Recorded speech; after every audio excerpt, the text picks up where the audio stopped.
Sizleri yukarıdanbak.com için Sapanca'da yepyeni nefis bir bungalova getirdim.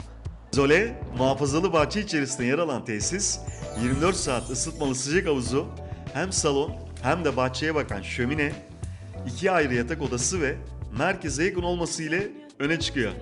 Tesis, Sapanca'da size ait özel bahçe içerisinde taş ve ahşap bungalovda doğa ile baş başa keyifli bir tatil sunuyor. Hem salon hem de yatak odasında kliması olan tesiste ilk katlı geniş, sade yaşam alanı, şömine, donanımlı mutfak, salonda açılabilir koltuklar, çift kişilik yatak odası, üst katta yine çift kişilik yatak odası vardır. Kahvaltı da sunan tesiste donanımlı mutfakta yemek hazırlayabilir, bahçede barbeküde mangal yapabilir ve hem salonda hem de bahçede size eşlik eden şömine başında keyif yapabilirsiniz. Şimdiden herkese mutlu tatiller dileriz.